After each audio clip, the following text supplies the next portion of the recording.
مسجد سلمان فارسی میں حضور صلی اللہ علیہ وآلہ وسلم کی ولادت بسعادت کے مبارک مہینے میں محفل میلاد کی تقریب کا انعقاد کیا گیا۔ تقریب میں حضور صلی اللہ علیہ وآلہ وسلم کی ولادت پر روشنی ڈالتے ہوئے مولوی صاحب نے کہا کہ سرور کائنات صلی اللہ علیہ وسلم کی آمد سے جہالت اور کفر کے سیاہ بادل چھٹ گئے۔ حضور سے محبت کے بغیر ایمان مکمل نہیں ہوتا۔ آپ سے محبت کا والہانہ اظہار ہر مسلمان پر فرض ہے۔ اس کے بعد نعت خوانی کی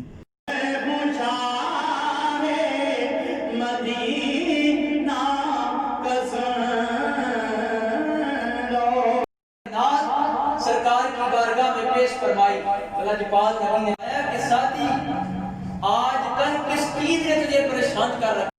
محفل میلاد کی اس تقریب میں قاری محمد حسین نے اپنے بیان میں کچھ یوں کہا۔ ان کی یہ کوشش ہے کہ پاکستان کے غیور مسلمانوں کو آپس میں لڑایا جائے، اور انہوں نے پہلے کوشش کی ہے۔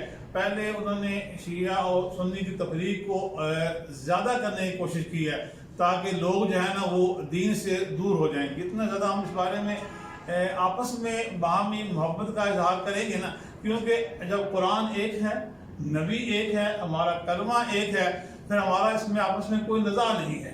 اس لیے اس کو نزاع بنا کر ہم یہ پروپیگنڈا کریں کہ ابھی یہ کرونا کی آمد ہے اور نبی علیہ السلام کی محفل میلاد کا جو ہے شاید اس طرح رک جائے اور حکومت اس کو روک دے، یہ محض پروپیگنڈا ہے، اس کا اس والے سے کوئی تعلق نہیں ہے۔